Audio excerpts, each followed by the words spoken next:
Gwaan friends, welcome back to my channel. Now, there are many variations to this ham recipe, but one thing I can guarantee is that this one is absolutely delicious. Now, this is my version of the Guava-Pineapple Glazed Ham, and I hope you like it. Okay friends, so our first order of business is to preheat our oven. We're going to go ahead and preheat our oven to 325 degrees Fahrenheit. So now that your oven is being preheated, go ahead and grab your roasting rack and your roasting pan, and we are going to line the bottom of the roasting pan with some foil. That way it can catch all the drippings and it will minimize cleanup for you later. So once you're finished lining your roasting pan, go ahead and put the rack over it, and you want to place a large piece of foil over the rack and then place your ham on it.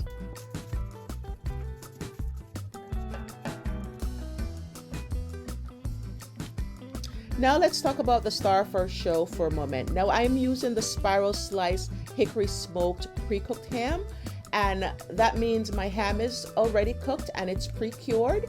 And so we're not cooking this ham from scratch, but we're going to reheat it and make sure that it's heated completely, and then we are going to love it up in our delicious homemade glaze. So next, I want you to remove all the netting and all the packaging from the ham and discard it. Now, usually when you buy a pre-cooked ham, it comes with a packet of glaze that looks something like this. Now, should you see this in your ham, I'm going to tell you exactly what to do with it. Throw it in the trash. Fling it away. We are going to make a delicious guava pineapple ginger glaze from scratch that's going to taste way better. So go ahead and fling it out because it's not our ministry. Now, I hope that was as good for you as it was for me. Now let's move on.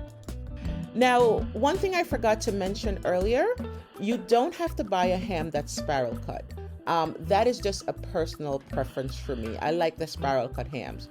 If you buy a ham that's not spiral cut, more than likely you're going to have to score the top of the ham yourself. Really easy to do. Use the tip of a sharp knife, and then you want to make some diamond shapes all over the ham. Now this creates like a little opening. That way the glaze can penetrate into the ham and you can have some of that delicious flavor penetrate in the ham. With a spiral cut ham, the glaze will easily penetrate the ham, which is exactly what we want.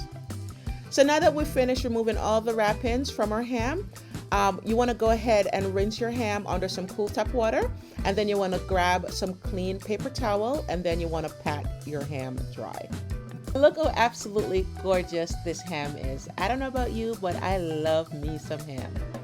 Now, once you finish patting your ham down, go ahead and place it in the foil. We're going to wrap it up, and then we are going to toss it in the oven and allow it to cook for an hour and a half at 325 degrees. You want to make sure that the internal temperature has reached 145 degrees Fahrenheit and your ham has heated completely through.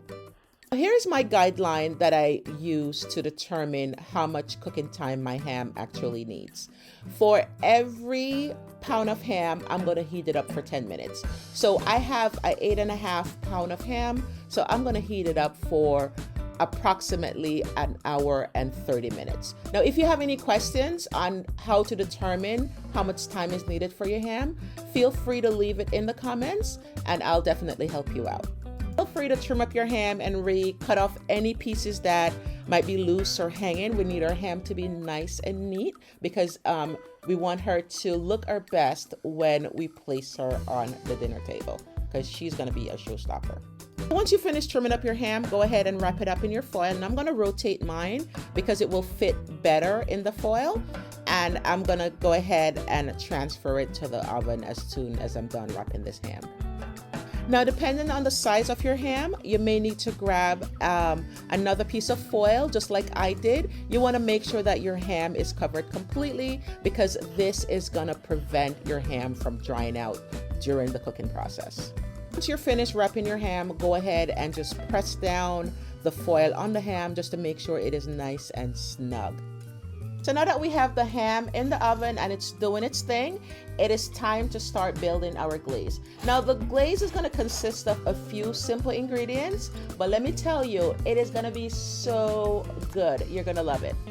Now I am going to be using the pineapples from the can. I'm just going to go ahead and pour off the juice because I'm going to be using that as well in my glaze. Now I was able to get 3/4 cups of pineapple juice, which is perfect. Set that aside for now, and we're also going to go ahead and dump out the pineapple from the can, and we're going to set that aside for later. So now we're going to go ahead and add our pineapple juice to our saucepan. Now next I'm going to go in with my guava juice or my guava nectar. So I'm going to follow that up with some freshly grounded ginger. Now I prefer fresh whenever possible, but if you only have access to ground ginger, go ahead and use it. Just make sure you mix it out nicely. That way you don't have little clumps of ginger throughout your glaze mixture. And of course I'm going in with some whole cloves because it adds such a delicious flavor to hams, and it's gonna be so good. So now I'm going to round things off with my brown sugar. The choice of sugar is completely up to you. Now this is going to add that sweet and stickiness to our glaze that we absolutely love. So now you want to take a whisk and combine everything, and you want to mix this out until all the sugar granules have been dissolved. Then we are going to turn our flame on to medium and allow this to cook down and reduce into a syrupy consistency. It will take approximately 30 minutes. And you also want to keep an eye on it, and you want to mix it occasionally to make sure it is not sticking or burning. Now I like to use a marker to record my starting volume, and I'm just inserting the top of a wooden spoon into my mixture. And I want to see where my starting volume is, and then I will mark the halfway mark so I know once my mixture has reached at that point, then I know I am good to go. Now this is just a little hack that I use when I have to reduce liquids, and you are definitely welcome to use it as well. And it doesn't have to be a wooden spoon, it could be chopsticks, just something where you can insert it in and you can visually see the liquid mark. So now our mixture has been cooking for 30 minutes, and I want to go ahead and check. And I'm just going to use my spoon again and go in and see where we are. And as you can see, we are at that halfway mark. So I know my glaze mixture is good to go. So now we're going to remove it from the flame and just allow it to cool down a little bit to handle. And we are going to go ahead and strain off all those bits from our glaze. We want to separate it, and then you want to discard. This next step, you can grab a clean pot, or you can rinse and reuse the same pot. We need a clean pot because we don't want to recontaminate our glaze mixture with all that stuff that we just strain off.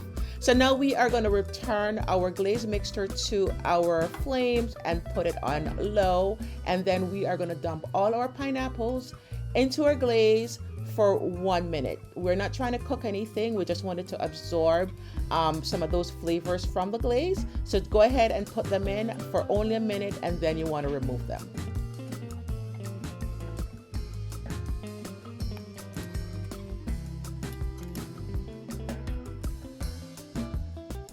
Now we are going to melt down our guava jam or guava jelly. And we just want to bring this on low heat and just allow it to simmer until it has liquefied. Now once your jelly looks like this, you can go ahead and remove it from your flames and set it aside. So my timer just went off and we have arrived at that 90-minute mark, and I'm going to go ahead and remove my ham from the oven. So I'm just going to allow my ham to sit out and cool down so it's cool enough to the touch for me to be able to glaze it. Now that my ham is cooled down, I'm going to go ahead and unwrap it. Now because I'm using a spiral cut ham, sometimes, especially at the front, the slices can come a bit loose. Easy to reattach. Just grab a few toothpick and insert it in whatever piece that might be falling down at the front. So now we're going to grab our jelly and we are going to plaster a generous amount all over our ham, and we want to make sure that some of that jelly trickles down into the ham through those spaces as well. Now we are ready to arrange our glazed pineapple slices on our ham, and I'm going to use my cloves to fasten them since I'm using the spiral cut ham and it is too thin for the toothpicks. But if you are using a ham that is not pre-sliced, you can go ahead and fasten your pineapple slices with toothpicks. But before you do that, you want to go ahead and make sure you insert your cloves all over your ham before you add your pineapple. So I'm going to apply a few of the maraschino cherries just to give you a quick visual of what it will look like. And I can't remember the reason why I took them off, because I did make this video back in December. But I did proceed without them. It's beautiful either way, so the choice is completely up to you. Now that we finished adding our pineapple and our cloves, we're going to go ahead and reglaze our ham. And you want to be very generous at this point and make sure that some of that delicious glaze gets into the ham as well through those slices. And whatever glaze is left, you want to set that aside.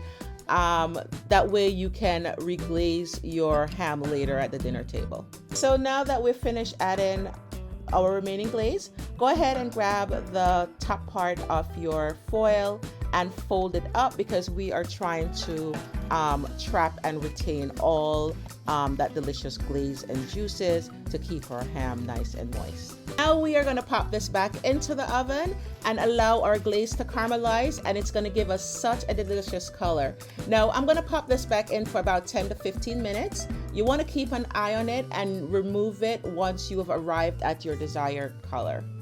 And here you go, my darlings. This is the most gorgeous, the most beautiful, the most flavorful, the most delicious ham you'll come across. I know you're going to enjoy it. And as always, I want to thank you for tuning in and hanging out with me today. And I really hope you will give this recipe a try, as well as give this video a thumbs up. Now, if you still have not subscribed to my channel, I do invite you to subscribe right now and hit that notification bell. As always, one love and stay blessed, my friend.